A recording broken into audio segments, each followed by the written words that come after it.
Could have wiped things clean, repacked his suitcases, gone back to the airport, and been out of the country in the twitch of a rabbit's nose.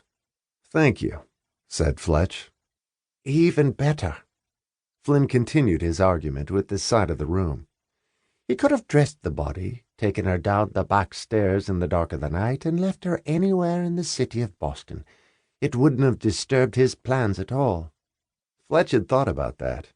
Instead, what does our boyo do? He calls the police. He doesn't precisely turn himself in, but he does call the police. He deserves some credit, Grover, for his remarkable and demonstrated faith in the institution of the public police. Grover's ears were red. For a single impetuous word in argument with his superior, he was receiving a considerable chewing out.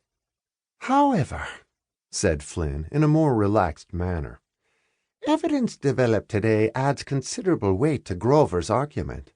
Are you interested in it at all, Mr. Fletcher?" "Of course." "First of all, what's your understanding as to when Mr. Connors went to Italy?" "I don't know," Fletch answered. "He had occupancy of the villa as of last Sunday." "And this is Wednesday," Flynn said. "Mrs. Sawyer confirms that Connors was here with her on Saturday, and that he asked her to come in Monday night for a few hours and do a special clean-up because of your arrival yesterday. She did so. Therefore, wouldn't it be natural to assume Connors left for Italy sometime between Saturday night and Monday night?" Fletch said, "I guess so." "To this point, we have not been able to establish that he actually did so," Flynn said. "A check at the airlines turned up no transatlantic reservations in the name of Bartholomew Connors." "He could have flown from New York." "He didn't," Flynn said. "And as Mr. Connors is a partner in an important Boston law firm, I can't believe he would travel under a false passport unless there is something extraordinary going on here at which we can't even guess." Fletch said, "I suppose I could call the villa in Italy and see if he's there."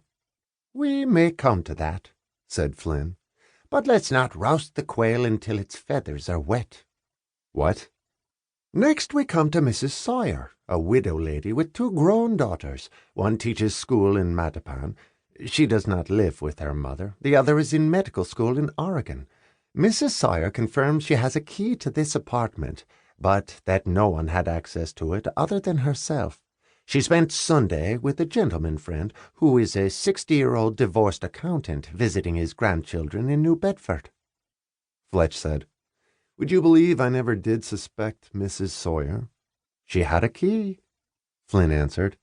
"Never can tell what bad man might have been taking advantage of her for reasons of his own. She says that 6 months ago Connors suffered a particularly, I might even say peculiarly, painful separation from his wife. There will be a divorce, she says, and I don't doubt it. She says there have been 1 or more women in this apartment since the separation. She finds their belongings around when she comes to clean. As clothes have never been left in closets and drawers, she believes she can say no woman has actually lived here since the separation. It substantiates her belief that there has been a parade of women through here. It also substantiates her belief that none of them was ever given or had a key." Grover sneezed. "As there appear to be paintings in this apartment of great value, is that not right, Mr. Fletcher? We may suppose even further, towards certainty, that Mr. Connors did not dispense keys to this apartment like jelly beans." "Great value," said Fletch. "Very great value." He had not toured the paintings to his satisfaction yet, but he had seen enough to be impressed. Besides the brown in the den, there was a Matisse in the bedroom, a clay in the living room, on the wall behind Grover, and a Warhol in the dining room.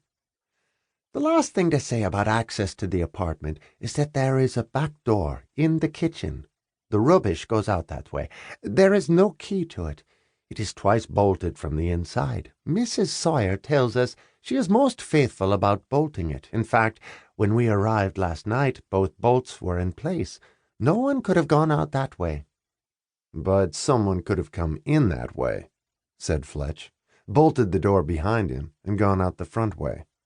"Absolutely right," said Flynn. But how would they, without having known the back door?